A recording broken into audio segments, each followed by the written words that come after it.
this one really destroyed me.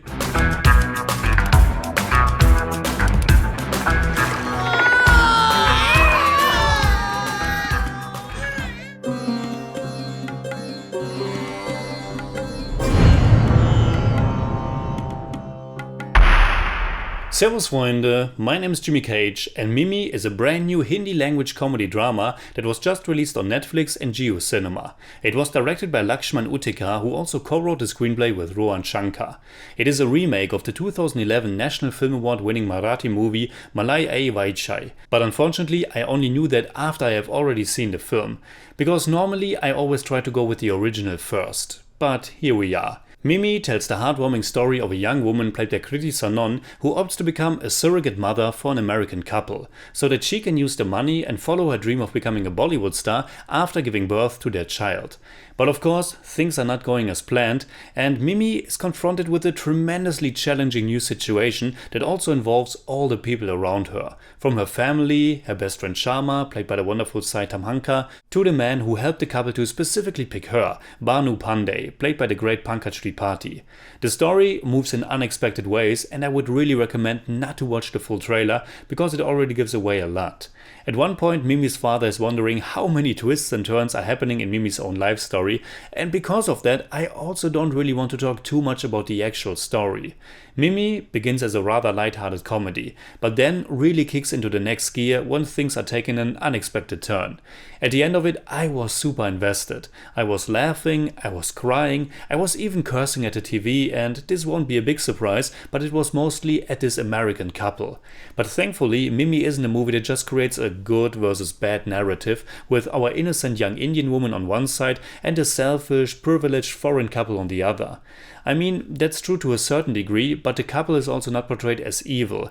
And you have no idea how happy I was that they picked Western actors who are actually able to act and who are not coming across as totally off-putting. Both Evelyn Edwards as Summer and Aidan Whitelock as John are doing a good job, which helps tremendously that the movie feels grounded and genuine. Which it does, and yet it's also able to be this very hilarious comedy. The tonal shifts are huge sometimes, and yet Mimi succeeds pulling off both aspects. It's a really funny comedy and also a deeply moving, highly emotional drama. Sometimes it relies a little bit too much on pretty loud and heavy background music and also striking audio cues, but the majority stems from the good script, especially the fantastic dialogues, which I could pick up on even with subtitles, and the wonderful performances by this terrific ensemble cast. This was my first exposure to Kriti Sanon, and she does a marvelous job as this young woman who had very different ideas for her life and who has to cope with a situation that's super complex and difficult.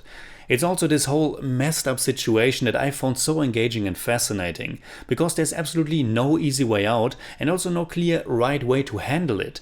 And I think the movie does a terrific job in confronting the characters with this new life situation. There's also a really touching speech by Mimi's best friend Sharma about the unpredictability of life and how we oftentimes have to change and adapt to it. And Tamhankar is great as Sharma.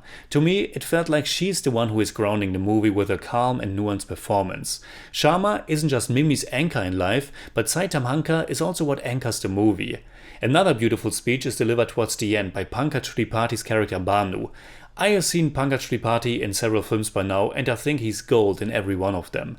For me, he was the highlight of Mimi. His character is so well fleshed out, so deeply human, and Pankaj Tripathi's performance is both absolutely laugh out loud hilarious at times, and then so compassionate and touching in the next. In general, there's a beautiful humanism to be found in this movie.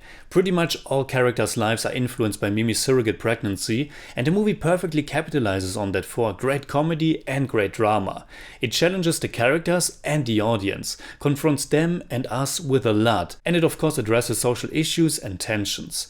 One could criticize that certain story beats are pretty contrived, especially towards the end, but I didn't think this was an issue at all, because the movie isn't a completely naturalistic drama, but also a comedy, and maybe even somewhat of a modern fairy tale. It is a feel-good movie and tearjerker for the whole family, and with a fascinating story at heart, the great characters and terrific cast, and the nice balance of comedy and drama, Mimi just grabbed me and didn't let me go throughout. From a technical perspective, there's not much of note worth, I think, as is the case with many comedies.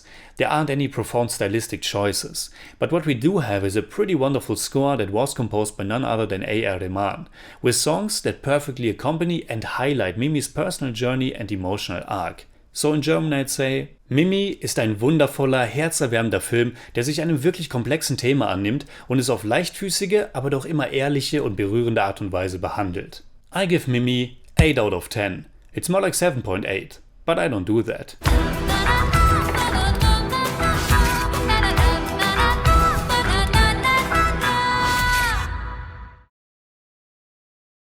Alright, that's it like always. Comment below and let me know what you think about Mimi. You can hit me up on Twitter, Instagram and Letterboxd, and also on Patreon simply at TheJimmyCage. And if you enjoyed this episode, please give me a thumbs up, share, subscribe, whatever you like. And make sure you hit that bell for all I have to tell.